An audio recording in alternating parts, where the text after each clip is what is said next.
Peace and love, my friends. Good morning. Thanks for being here. Sure appreciate it. Thanks for the likes and subscribing and all that stuff too. Got some birds outside this morning. I'm going to turn them down. Yeah, there they are. Welcome. Peace and love to you all.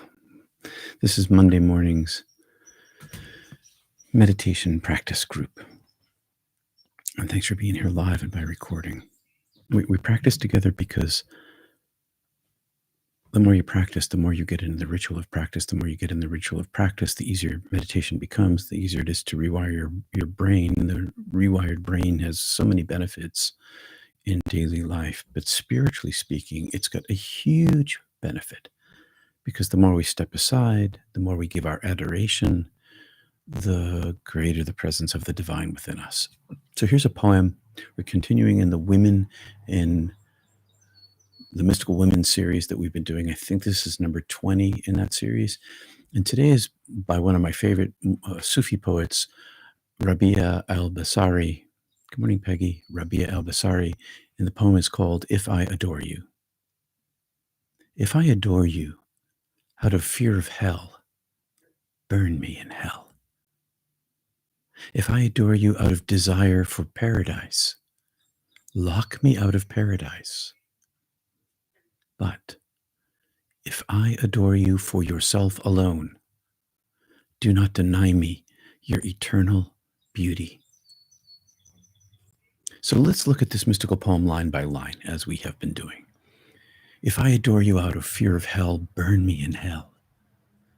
This opening confronts us with this paradoxical boldness of mysticism. Rabia states that any devotion driven by fear of hell, is unworthy of the divine. It's unworthy of our pursuit. She challenges the dualistic mindset based on reward and punishment. To seek God, Allah, Allah, the divine, the beloved, to seek God merely as a way to escape torment is to completely miss the nature of the divine, completely miss the nature of the beloved. In mystical language, this is a renunciation of attachment to egoic self, the lower self, which clings to self-preservation. True love, she says, true love transcends the ego's fear of suffering. She doesn't call for servitude, but for the eradication of our clinging to our lower self in love. Capital L, where fear just doesn't have a place. Fear doesn't belong. I think it's the Bible that says the opposite of fear is love. And the next line is, if I adore you out of desire for paradise, lock me out of paradise. Desire is like fear in this context because it remains rooted in the lower self, in the I want. Paradise may be beautiful, is beautiful, and promised, but even that is not her ultimate goal. She relinquishes the reward itself because it becomes an obstacle to pure love. You've heard the quote before, here anyway. In Zen, the last thing you have to give up to reach Satori is the desire for Satori, because the self is still involved. In Sufi thought, this calls for abandoning attachments to self, even to the most exalted spiritual states, either fear of hell or desire for heaven. Rabia would rather be denied eternal bliss than allow that to become between her and the beloved, the thing that stands in the way. In Christian mystical terms, it's very similar to St. John of the Cross's dark night of the soul, where sensory and spiritual comforts are stripped away in favor of union. So even in suffering, there is union, can exist, does exist. But if I adore you for yourself alone, next line. This is the pivot point and the essence of the poem. Here lies the connection of love, the radical monotheism of devotion. To love God for God's self, to love the giver, not the gifts. It's the love of the eternal, the infinite, the unconditional, ineffable reality beyond all form, beyond all benefit, beyond all concept. This is true love. It's not transactional. Save me from hell because I fear. Give me heaven because I want. It's essential, not transactional. It's not based on hope or fear, but born of direct experience of knowing divine beauty and majesty and in pursuit of it. Mystically, this, of course, reflects other ideas and other traditions, and it reflects it in the Upanishads. Not for the sake of the husband is the husband dear, but for the sake of the self. It's the same with the beloved, because love of God is what the divine is trying to tell us. Love me for my own self, because the divine is lovability in essence. And then the next line is, don't deny me your eternal beauty. This final line isn't just about a reward. If I do this, give me that. It's not about a reward, but she's seeking a vision of eternal beauty in the now. If I seek you for yourself's sake, not for the reward of heaven, not for the fear of hell, show me your beauty here. Show me yourself. She requests the direct experience or observation, the vision, the connection, the presence of the divine being. It's not the beauty of heaven afterlife that she wants. She wants to see this now. And it sounds like a desire, but if you seek the oneness of being, then naturally what happens is that it shows itself to you out of the consequence of the seeking. This is a plea for abiding in Allah, Allah, the divine. After the self has dissolved or attachment to the self has dissolved. And it's so similar to what Rumi wrote. I want only you. All the rest is illusion. Only you. Not paradise, not hell, just you.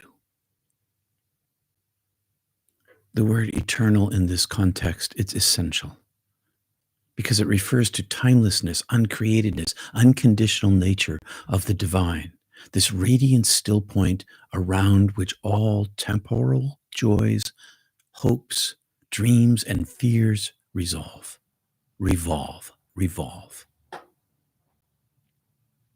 Rabia's poem, it's a sacred flame of non-dual love. It's about union. It's about that space where there is no between. Her devotion reflects her inner realization that God is not a means to an end, a preventer of hell, or a promise of paradise, but the end itself, the source, the beloved. And she critiques religious egoism, which we find all over the place, back then and now, cloaked in piety, and replaces it with selfless divine longing.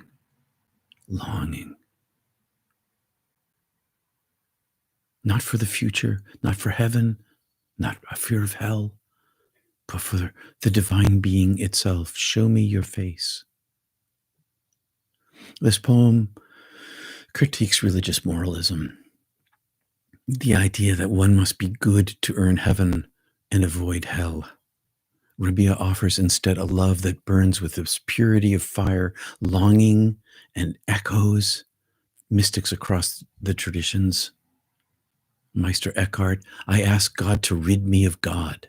Get rid of the ideas and my attachment to these desires. Just yourself. Julian of Norwich, love is his meaning. What's it all about? Love is his meaning. Or the Bhagavad Gita, those who love me with pure devotion, relinquishing all fruits, are very dear to me. You don't want the fruit, just the tree, being in the shade of the tree. Rabia al-Basri stands at the mystical threshold where religion dissolves into union, where the duality of seeker and sought disappears.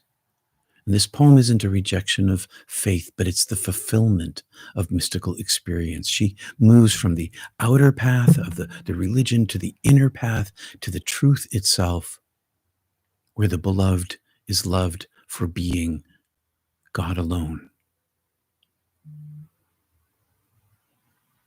People talk about their soulmates, and you love them no matter what they do or who they are. That kind of love is a metaphor for what we're talking about. It's not a love of bargaining, if this, then that. It's not transactional. It's annihilation of attachment to self in love. And therein lies the eternal beauty, in the now, in the presence of the now. Hi, everybody. Purest loves, not transactional. Good morning, Kristen. Hello from Turkey. Hi, Sina. Good morning. Religion dissolves into union. Thanks, Wendy. This is so true. So I'm going to set my timer. Thanks for being here, everybody, live and by recording. I'm going to set an alarm for the bottom of the hour. Make sure it's turned way down low because I don't want it to be shocking with its alarmness. I don't want you to be alarmed. So, simple meditation. If you're just joining us here, choose a prayer, a mantra, a chant, and just repeat it, breathing into your belly and out your nose. Back in again. Slow, measured breath. And chant the prayer. When your mind wanders, just return to it. It's that simple. Over and over. And if you get bored, it's because you're actually not doing that. There's no boredom in meditation, not while you're actually in meditation. Now, before we get to that, that's what you'll end up doing today. I hope some kind of practice. Maybe you have a practice you already know. Use that. But in the meantime, let's just close our eyes gently and just breathe a little bit.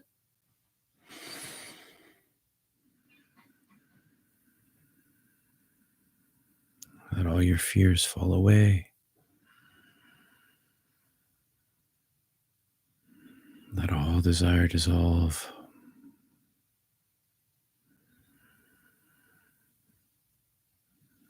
Turn your heart to the one.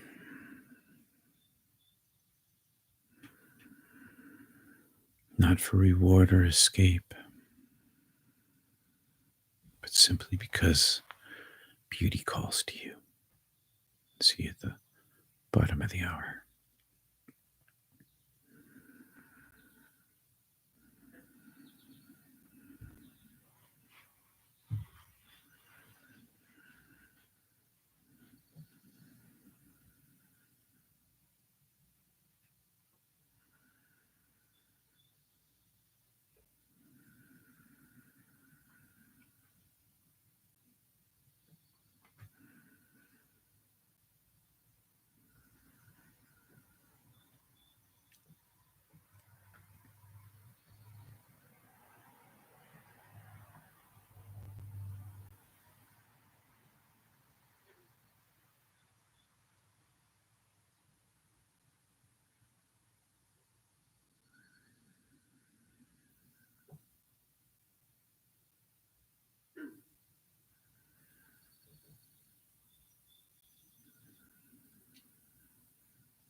love, everyone. Thanks for being here.